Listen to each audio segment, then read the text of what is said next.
Salut les amis jardiniers, j'espère que vous allez bien. Moi j'ai eu quelques petits problèmes de santé, donc j'étais à l'hôpital, c'est pour ça qu'il y a eu 2 vidéos d'un coup dans la semaine, mais rien de méchant. Je vais sûrement retourner à l'hôpital très vite, mais il n'y a pas de souci, ne vous inquiétez pas pour moi.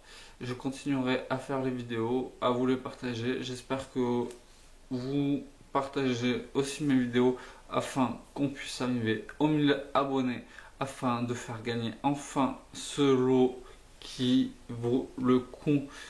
Donc j'espère très vite arriver aux 1000 abonnés. Donc aujourd'hui, nous sommes le 26 janvier 2020 et nous allons parler d'un légume de saison, du moins que nous allons planter dans pas longtemps. Donc ce légume, on peut le considérer soit comme un légume, soit comme un légume bulbe, ou soit même comme une aromatique, car il s'agit de l'échalote. Donc je vous avais déjà fait un tuto sur la plantation de l'échalote.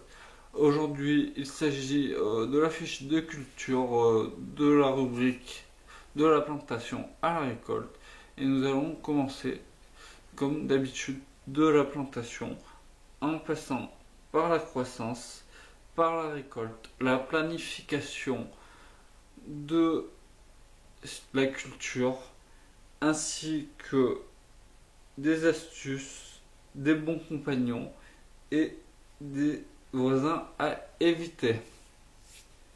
Donc tout d'abord,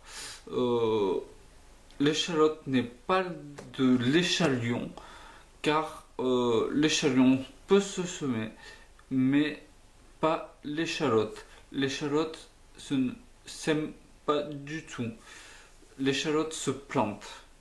Donc pour ceci, il faut aucune fertilisation, car l'échalote n'aime pas une fertilisation assez récente en fumure notamment. Il peut y avoir un léger reste de compost de l'année précédente, mais c'est tout. Après, au niveau de la profondeur de plantation, il n'y a rien de plus simple. Il faut juste que votre bulbe, en fait, les racines côté sol et que le côté du germe, en fait, ils sortent de terre, que la pointe en fait de l'échalote dépasse un peu de la terre. Après, au niveau des espacements des bulbes, il faut entre 10 et 15 cm entre chaque bulbe, afin que ceux-ci puissent bien se développer, car on ne croit pas, mais un bulbe peut en donner 5, 6, voire peut-être un peu plus. Après, au niveau du nombre de plants au mètre carré, on se situera donc entre 40 et 100 à peu près plants au mètre carré. Tout dépend de l'espacement que vous allez avoir entre vos plants. Si vous choisissez 10 cm, 15 cm, 20 cm entre chaque plant, ça dépendra de ceci. Après, il existe deux types d'échalotes. Donc je vais vous les mettre en photo. Il y a l'échalote grise,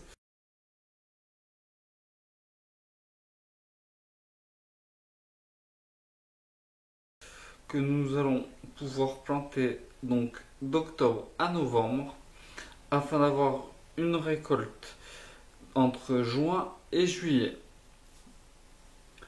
Et il y a l'échalote la plus commune, l'échalote rose,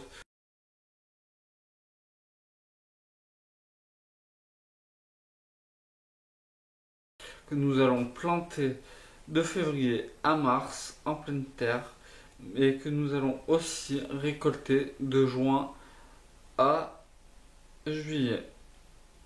Donc comme on dit, tout ce qui est oignon, échalote, échalion ail, il faut éviter que ça prenne les pluies du mois d'août afin d'éviter que les bulbes pourrissent par la suite lors de la conservation.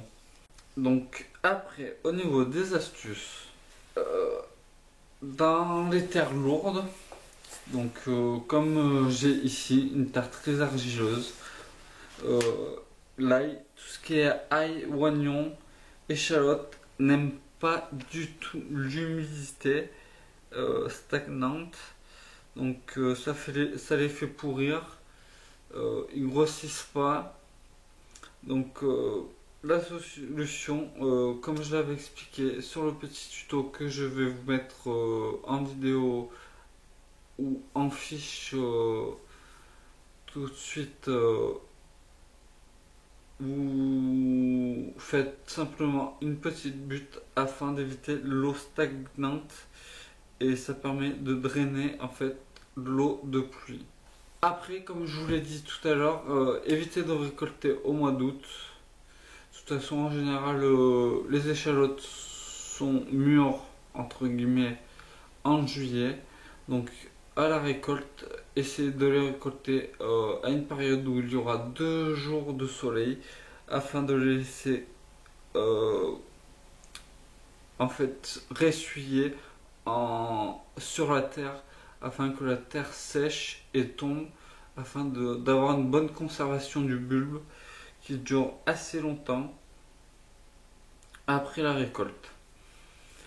Après, pour terminer, donc au niveau des bons compagnons, n'hésitez pas à les mettre vers les fraisiers, les laitues, ainsi que les tomates et les betteraves.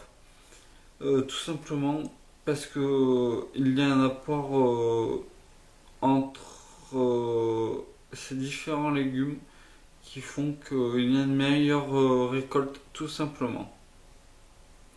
Après, au niveau des voisins à éviter, tout simplement, je dirais qu'il y a le haricot, le pois et les fèves.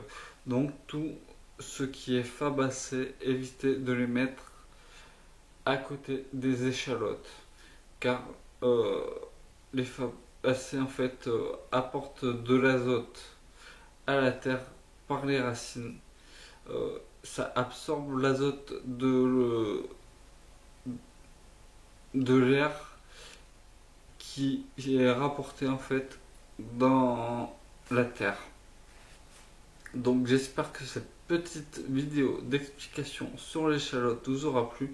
Comme je vous ai dit, je vous mettrai donc en fiche la vidéo sur la plantation de l'échalote et sur la vidéo pour gagner le lot des 1000 abonnés. J'espère qu'on y arrivera bientôt.